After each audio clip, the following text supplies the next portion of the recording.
Hi, this is Mark Seymour. Thanks for stopping by.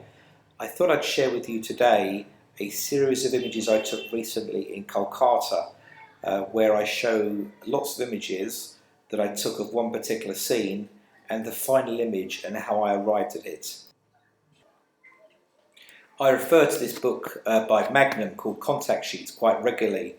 It's a great reference book to have in your library because on the left hand side it shows the contact sheet of the photographer, and on the right hand side it shows the image that he selected, and it shows how he arrived at the image that he wanted to show us. Also, it gives a brief outline of how they arrived at it. It's a constant source for me, so I thought I'd share with you a similar scenario but with one of my own images. And here we have the selection of images, or my contact sheet. I've chosen 18 images here, but actually took about 30 on the day. But I'd like to talk you through my thought process in taking the final image. When I arrived down at the railway line, I saw this young lady washing her pots and pans, an everyday occurrence down at the railway line in Kolkata. And I decided to try and capture the image and use the lines as a leading line going out of the image, and it kind of works, and it's not a bad photograph.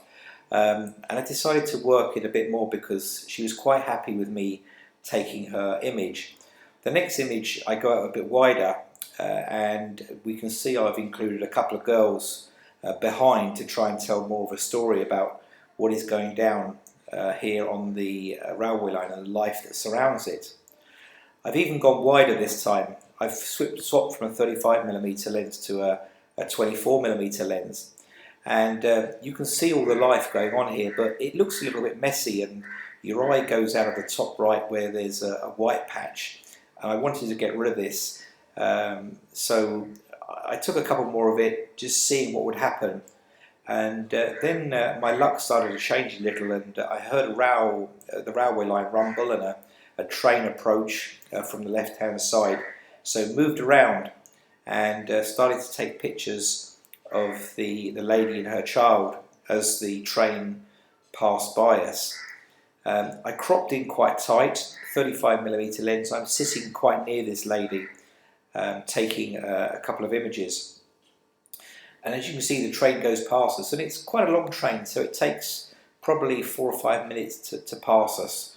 And it's really interesting, the sort of composition that we're getting now, because we have a 3-layered shot with the lady in the front, the child in the back, and the train as the background.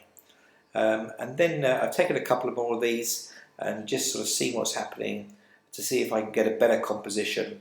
And then I decide to change tact and slow the shutter speed right down from 200th a second, which freezes the train. That doesn't really show any motion, but I dropped it down to a 15th of a second and steadied myself.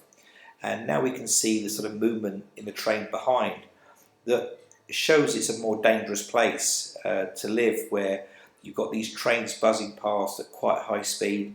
You've got people sitting on the edge of the doorways, and you've got this lady washing her pans as an everyday occurrence, and this young child playing around on the railway lines. And then I get a bit lucky, and things start to happen as the girl on the railway line starts to walk towards the train. And she goes from a walk to a slight jog, and I'm just clicking away very slowly and deliberately, one image every sort of couple of seconds. And then my luck really starts to change, and it's something I love that happens in street photography when people walk across my camera, because what actually happens is it gives me a bookend to the photograph.